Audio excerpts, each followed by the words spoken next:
বর্ষার এক সকালে কলকাতায় ব্যস্ত রাস্তায় অরিত্রর সঙ্গে প্রিয়ার প্রথম দেখা। অরিত্র একজন তরুণ সফটওয়্যার ইঞ্জিনিয়ার। ছাতা ছাড়াই অফিসের দিকে হাঁটছিল। হঠাৎ ঝমঝম বৃষ্টি নামলো আর সে দৌড়ে কাছের একটি বাস স্টপের ছাউনির নিচে আশ্রয় নিল। সেখানে প্রিয়া একটি লাল শাড়িতে মোড়া, হাতে একটি পুরনো বই নিয়ে বসেছিল। তার চোখে একটা অদ্ভুত শান্তি, যেন বৃষ্টির ছন্দ তার মনের সুরের সঙ্গে মিশে গেছে।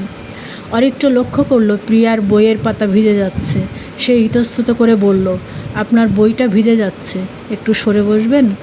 প্রিয়া হেসে বলল, এটা শুধু কাগজ নয়, আমার বাবার দেওয়া শেষ উপহার। ভিজলে ভিজুক, স্মৃতি তো ভেজে না। অরিত্র মুগ্ধ হয়ে গেল। তার ব্যস্ত জীবনে এমন কথা কেউ বলেনি। বৃষ্টি থামছিল না, আর তাদের কথাও থামল না।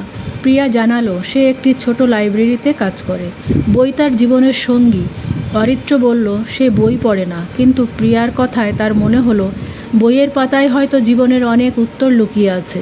বৃষ্টি থামার পর প্রিয়া বলল, আমার লাইব্রেরিতে এসেও একদিন, তোমাকে একটা ভালো বই দেব।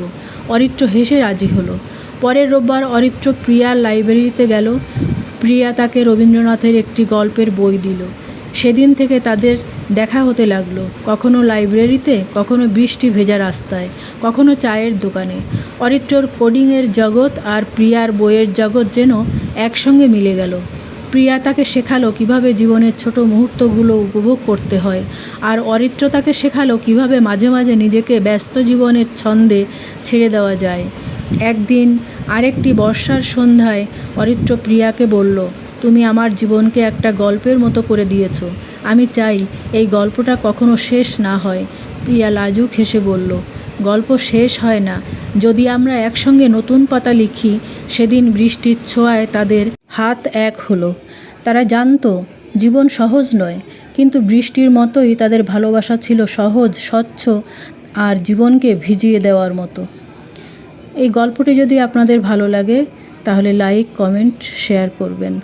নমস্কার, আপনারা সবাই ভালো থাকবেন।